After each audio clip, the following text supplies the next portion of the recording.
Defense has been a different question. Lavine, on Claxton again. Another little step back for Claxton again off that left knee. That's a great sign for the Bulls.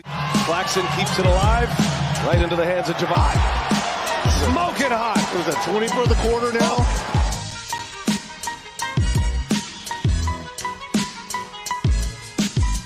Right before the game, and I asked him, was this like a week, 2 week, a month process? And he said very soon, because it wouldn't be fair to the guys in the locker room to kind of drag this on. So Zach Lavine and DeMar DeRozan are in there, and this is one of the wild cards this year, Patrick Williams. And we'll see how the Bulls start to put the pieces together this year. Has not played an NBA game since last January 14th as a matter of fact. Bulls were rolling at that point. And if he could do it over again, Patrick Williams. I don't think he knew how wide open he was. Blocked out from the backside there by Williams. Position at this point if you're John Ball.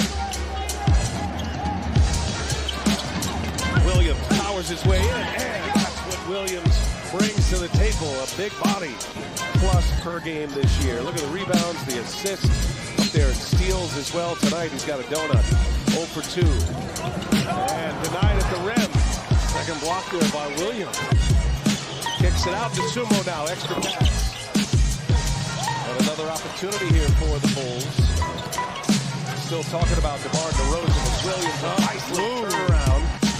Well, John Mark did say it was independent of all the ankle DeRozan situation. As DeRozan hobbles now, gets it back from Williams. But it's okay.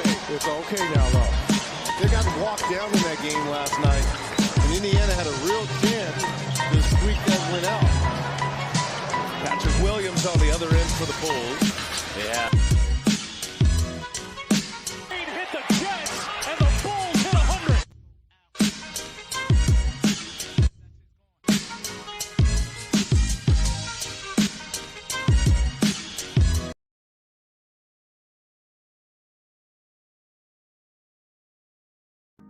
Welcome into the recap of the Bulls' 106-88 win over the Charlotte Hornets tonight at the United Center. I'm David Kaplan. Our recap is brought to you by Chevy Drive Chicago.com, your Chicagoland Chevy dealers. Bulls won every quarter tonight, folks. They dominated an opponent that they needed to make sure they beat tonight in a second of a back-to-back. Zach Lavine, I did not expect to play because he hasn't played in the back-to-back yet here early in the season.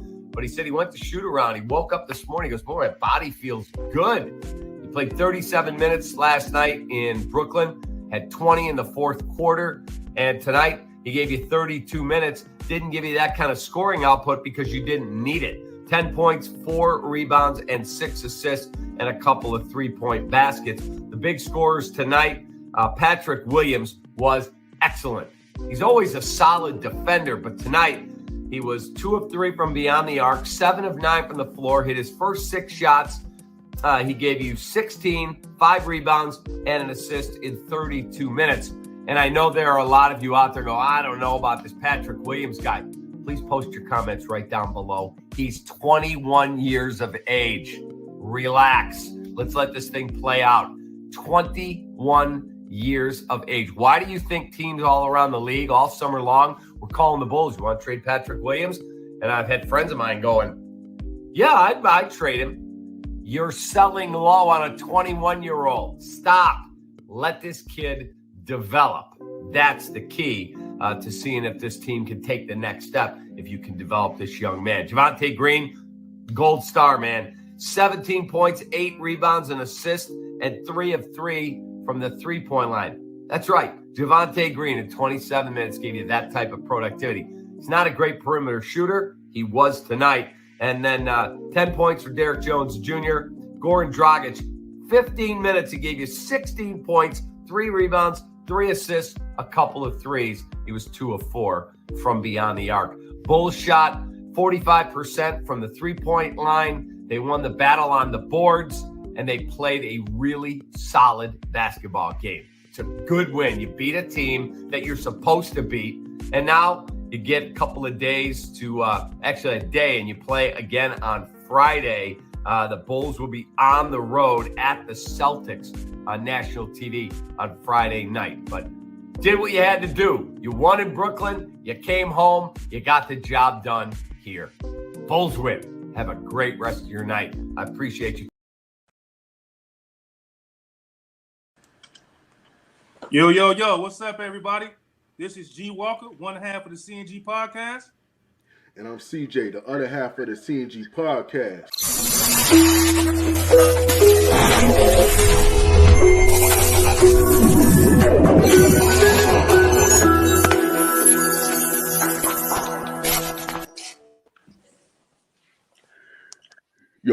What's going on, everybody?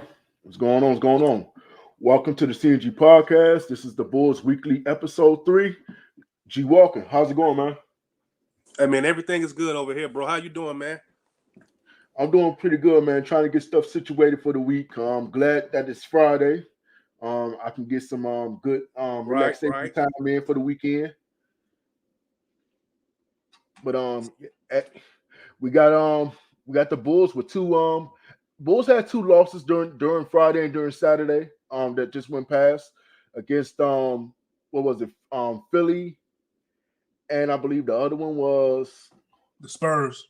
The Spurs, yeah. So they had those two losses, close games. DeMar DeRozan did his thing in both of those games. Drummond had 19 rebounds, I believe, against the Spurs, yeah. So, going into the week, they got Brooklyn and they had Charlotte going into this week. So we're gonna get into the Brooklyn game first. So let me go ahead and let me get to the first topic that we're gonna talk about, and of course, is game day with the Brooklyn Nets. Before we get into it, G Walker, I want to get your thoughts on what you going into this game. Did you think that the Bulls can bounce back after those two losses? I thought they could bounce back, but you just had to see it. You know what I mean? Zach Lavine hasn't been healthy the way he need to be healthy. Things like that. So you didn't really know what you were going to get with them far as a team. So come to this game, I probably didn't think we had a chance, but it was going to come down to execution and defense to me. What you think? Hey, I couldn't agree with you more, man. The Bulls been doing pretty good with bouncing back from losses, and the Bulls' two losses really wasn't as bad. They just played against a team that just seemed like had a little bit more energy. The team was a little bit more healthier when it comes to their players than we were. So, that's what it pretty much came down to. But we got a couple of overlays with the guys coming from the team hotel, going on to the bus to Brooklyn. As you see, you got Zach Lavine right here. Yeah, he drippy as hell. I like that flannel, man. I like that flannel. Yeah, let's go back to the flannel one more time. Yeah, that's Zach Lavine. And then we got DeMar DeRozan coming out with all his gear and stuff on. And then we got our boy right here, man. The boy that's stealing this week. Our boy P-Dub. Who with the low? He got the Jordan lows on, or the Dunks lows. I like those. The Dunk lows. Yeah, man. Yeah. But hey, man, let's get into this next overlay, man. This is against Brooklyn. This is Zach Lavine. 20 points in the fourth quarter. Now, you guys, if you guys were watching this video early on, we did have clips of Zach Lavine and how he played in that fourth quarter against the Brooklyn Nets. G Walker, talk to me, man.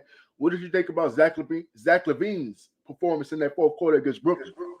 I thought he showed why everybody, was wondering why he got the bag, man. He's a $200 million man, right? Yeah. So, he came out and showed why he got paid. We needed every last one of those points. The game was up for grabs. So to see Zach come out there and be the scorer that could score a bunch of points in a short amount of time, the way that he did, it was perfect, man. I love to see it. I was happy to see it, and I wanted that win against Brooklyn, man. Brooklyn is a team that's struggling, to win games, and they're struggling with chemistry. They're struggling with Kyrie. So Zach came with the mindset, I'm going to put my foot on their neck, and that's what he did, and he put up 20 in the fourth. The man was hot. Yeah, man. Zach Lavine was outstanding, man. He was he definitely came in that fourth quarter. He was like his eyes, like he was focused, like he was on a mission, and what he did against Brooklyn in that fourth quarter, it just speaks highest values, man. This is why we signed this guy. This is why the Bulls signed this guy to over $200 million for the next 5 years. What he did in that fourth quarter was amazing. Also, he outscored Brooklyn 20-19 by himself in that fourth. By himself, man. That's crazy, bro. It just shows you, man. And in that face of Kyrie, I don't know if you guys can see, is that Kyrie with his head down, his eyes closed? Yeah, that says a lot about that team. Yeah, man, it says a lot about that team. But the final score of that game, it was 108-99. Bulls with an impressive win in Brooklyn against Brooklyn. KD is a tough matchup for anybody out there to go up against. Patrick Williams, I'm just gonna say he did a very good job against KD, man. I thought his defense against KD in that fourth quarter was key for the Bulls to keep their lead and just sustain their lead with Zach Lavine doing his part and the other guys doing their part, and they was able to pull it off, man. G Walker, what you think about the overall game? I thought the overall game was, it was a winnable game. We finally won a winnable game. It was a winnable game, so we got one. So on the road, that's what matters most. You build some chemistry, some camaraderie. You beat probably pretty much a for sure first ballot Hall of Famer. Then you got another Hall of Famer in Kyrie. Like you said, Patrick Williams did a decent job making it difficult for KD. For some reason, he likes to get up for those games against Kevin Durant. He gets his juices flowing, so he gets to be that defensive player that we all know he could be. And it was all on display last night. So this was a great team win. I was very impressed by everything that happened. I was very impressed.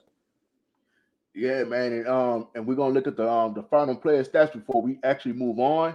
And these were the final player stats against that game for the players in Brooklyn. Zach Lavine, as y'all read, had 29 points, 5 rebounds, 4 assists. DeMar DeRozan, 20 points, 4 rebounds, 2 steals, 1 block, 1 assist. Ayo, 17 points, 4 assists, 3 steals, 3 blocks. Gordon Dragic had 15 points. He had 2 assists, 2 rebounds, 1 block. Patrick Williams, 12 points, 7 rebounds, 2 blocks, 1 steal, 1 assist. And as you see, Vucevic with the 15 rebounds highlighted there. Derrick Jones Jr. coming in, doing his part, getting rebounds, getting points, getting rebounds. And, that's pretty much it for that game. So, yeah, I mean, the Bulls did their part with that game, and they did an outstanding job. And it's time to move on to the next, man. We had another game, which was the Charlotte Hornets. Now, going into this game, I'm going to just say before I push it over to G Walker, going into this game, this is the game that I actually thought the Bulls definitely should have won because, one, Lonzo Ball did not play. Dennis Smith Jr. LaMelo. I'm sorry, LaMelo. Excuse me. Did not play. Dennis Smith Jr. did. He has been playing pretty well over the last since pretty much the season started because Melo's been out. He hasn't played yet this season, so he's been out with an injury. But Dennis Smith Jr. has been playing pretty well for that team. But I actually thought the Bulls should win this game. G Walker them going up against Charlotte. We're just gonna go into it. Tell me about this game, what you thought for. If you saw the first half of this game, what did you thought about the Bulls in the first half? I thought the Bulls in the first half, they were playing down to their competition for a little bit from what I saw. It's early in the season, guys still getting their legs up under them, whatever the case may be, and that's totally fine. So the first half was going how I thought it would, but overall they won the game. This was another winnable game, one without their franchise player, which is LaMelo Ball, and you're supposed to win this game handedly, you know what I mean? So the fact that they went in and got this W, and they came out in the second half, they came out and destroyed these guys, man. So that's good to see that they can turn that switch on when they need to be, and they're beating teams they should beat. So I expected us to win this game, and we did. Yeah, man. And I thought to me, now people may feel otherwise who the player of this game was, but I thought the player of the game was this man right here, Patrick Williams. Hold on, man. Hold on. Let's everybody, first of all, we got to go back to what he did against the Nets, bro. Patrick Williams has been playing above. He's been playing what he's supposed to play at that fourth option for the Chicago Bulls the last 6 games. So against the Brooklyn Nets, he gave you 12-7, 1, 2 blocks with great defense on KD. Then he goes into the Charlotte Hornets and gives them 16-5 and 2 blocks what we're seeing from Patrick Williams, what I think, bro, is that he started to understand where he can get his points from. You start to understand where he can affect the game on both ends of the court. Billy Donovan did say something that this is the first year where he's healthy. So maybe that's coming into play, and maybe he just really understanding what it's like to be a pro under playing pretty much with 3 All-Stars, man. So shout out to Patrick Williams, the last 4, 5, 6 games. You know what I mean? But what do you think of Peter of these last few weeks, last 4 games, or even on this last game? Well, I'm going to go to what Billy Donovan says as far as him being healthy. I could definitely agree with that because he has been having some problems, especially in the beginning of the season, really getting his body, at a point to where he can be out there consistently playing. And Patrick Williams, the key thing is he's not getting into foul trouble. That's a thing that no one's really talking about. Right. He's not getting into that foul trouble because last year. And who gets into foul trouble, CJ? Tell him. We already know it's Javonte Green when he's playing against bigger power forwards, and we've been saying that it's all about matchups. It didn't really matter who started and who started during the game. It's about matchups. Billy Donovan is going to play matchups, and as you guys can see in this particular game, he went with his best players. He didn't go back to Zach Lavine and DeMar DeRozan. During this game, to finish the game, Patrick Williams was out there with Javonte Green. Those were the players who were out there. So we can't get caught up in the who's starting and who's doing this and who's doing that. He's gonna play the best team out there for that particular game. And that started with Patrick Williams, and then it went on to Javonte Green, and then they played Goran Dragic. So as we go into the next overlay, for those 3 guys in particular, that's what they finished with. Javonte Green, and let's say this about Javonte Green real quick. The 17 points he had, he went 7 of 7 from the field. He went, I believe, 3 of 3 from the 3-point, 3 of 3 or 4 of 4 from the 3-point line. I can't remember exactly what he had from there, but he did shoot the ball perfectly. Now let's be honest. Is he going to shoot the ball like that again next game? I don't think so. It's just one of those games where a player gets hot. They go, he just had a great night, but can he sustain that during the season against bigger and better power forwards? I don't see that happening. Then when you look at the Charlotte Hornets, what power forward besides PJ Washington? I don't even know if he played. And Miles Bridges not even playing. Right. We ain't going to talk about that dude. But what besides that, what other power forward really they could have stuck out there besides him and Jalen McDaniels? So, I don't expect him to have a good shooting game like this, but this guy's an energy player. He's a former football player. Plays with a lot of energy. But Patrick Williams brings a different type of skill set defensively, and he has the body to go up against bigger guys that are bigger than him. Yeah, and also the reason why I love this overlay is because the bench mob. If anybody's came in here and seen that background picture has been pretty much the bench, because the benches has been giving us more production than the start of these first, 10 games or how many games we play. It's the bench. So for these guys to come in, except for Patrick Williams, who's a starter, 17, 16, then you got Drummond giving you all the rebounds and everything like that. This is what we need to be a real playoff team is our bench. So as long as our bench keeps developing through these 82 games, that's going to help us probably win more games in the playoffs and steal games from the playoffs on the road. So I love what I'm seeing from the bench so far this year. We're going to get into the next overlay, which is pretty much the Bulls won, damn near 20-point win, right, CJ? So, yeah, man, and let me go back to what you were saying real quick as far as the bench mob. Let's keep in mind Drummond has been out since Saturday, I believe. So he didn't even play Brooklyn and against the Hornets. He was out. So the bench really stepped it up to me and really did a good job those last 2 games. Great, man. We're just going to keep it moving.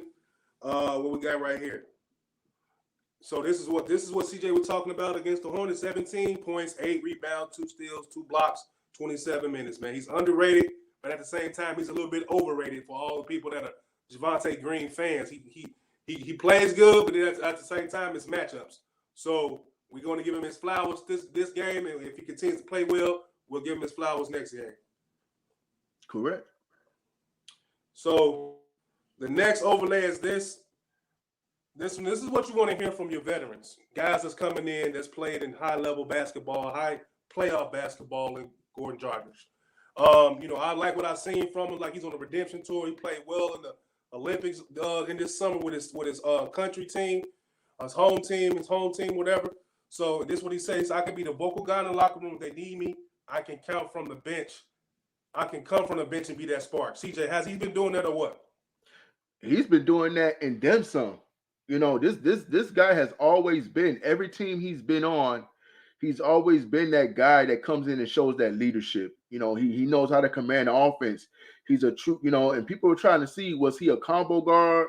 Is he this? Is he that? No, he's a combo guard, but he knows how to run a team. He has playoff experience. So this guy knows what to do on the game to game out basis. So what he's been doing so far, I've been impressed. And keep in mind, he's 36 years old.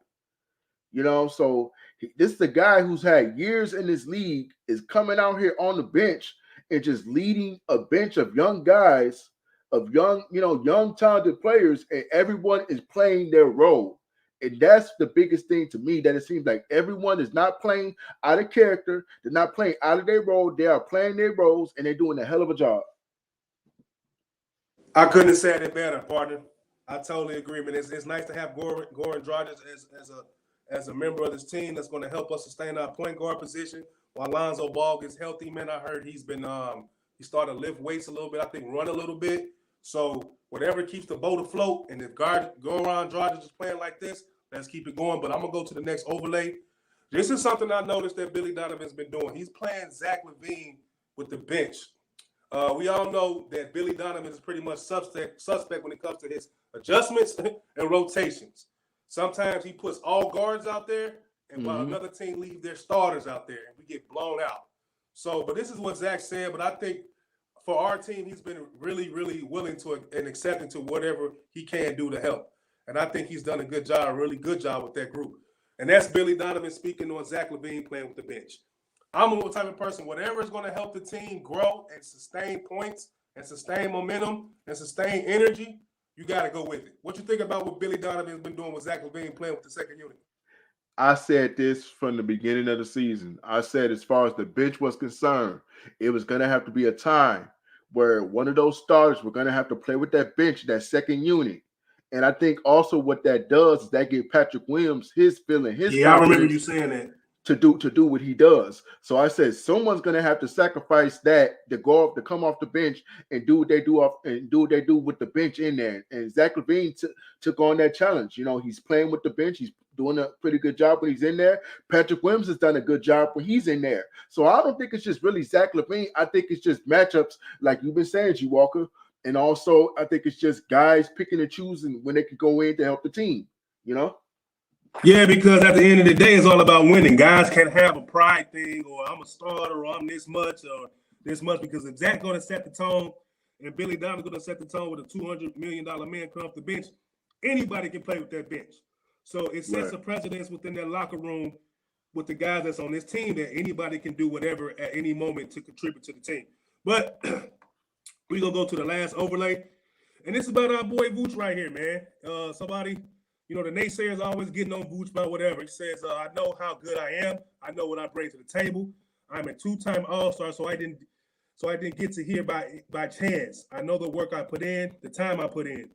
I don't know why people are coming for Vooch. To me, he's been probably one of the most stable guys on his team. So what do you think he said about this? Why did he get triggered by this, CJ?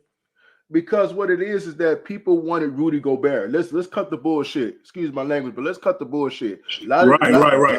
I'm not gonna say all the fans, but a lot of y'all fans wanted the Bulls to get Rudy Gobert. And the thing that I told some of y'all, to think y'all know every goddamn thing, was the fact that Vucevic is that dynamic scorer that Rudy Gobert is not. Vucevic can give you 15 rebounds. Okay, he doesn't give you 3 blocks, but the Bulls with the defense plays defense as a team. Rudy Gobert is a one-man defender. Right. But Vucevic brings scoring that a lot of these guys can't stop. Even the best players have a hard time playing against Vucevic. Embiid has a hard time playing against Vucevic here and there. So this guy is still an elite center. He's still a top 10 center in this league. Yes, he is. Down. Yes, he is. And I totally agree with all of that. Everything you said, that was a great take. That was a very good take because Vooch gets a lot of flack for pretty much being an all-star, pretty much being a double-double guy. So with that being said, everybody, the Bulls are 2-2 in the last 4 games. Lost to the Spurs, lost to the Sixers. We beat the Nets, and then we beat the Hornets. And tonight we have the Celtics. Upon this week, Zach went 20 points in the fourth quarter. Patrick Williams had pretty much double-figure point games. Last 2 games, Javonte Green has stepped up. Drummond was hurt. Dragic continued to be a spark plug off the bench. And Ayo pretty much continues to keep this thing afloat as a starting point guard. It's been nice to see him. So that's the recap. CJ, if I miss anything, what else do we need to recap on before we get out of here? Man, that's pretty much it. Like G Walker said, Bulls play the Celtics tonight on ESPN, 6:30. Y'all make sure, to all you Bulls fans, go check that game out if you can. Also, with this show, make sure you go to Twitter. We're on Twitter right now. G Walker, shout out to Twitter, man. Let the people know the name of the Twitter where you can find the videos at, man. The same thing it is on here, everybody. It's the CNG Podcast. It's on Twitter. Just type in CNG Podcast. It's going to come right up.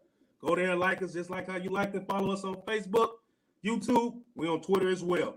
So if I don't have anything else, CJ don't have anything else, we'll see you guys next week. And here's the outro. One love. Peace. Y'all take care. Yo. What's up, everybody?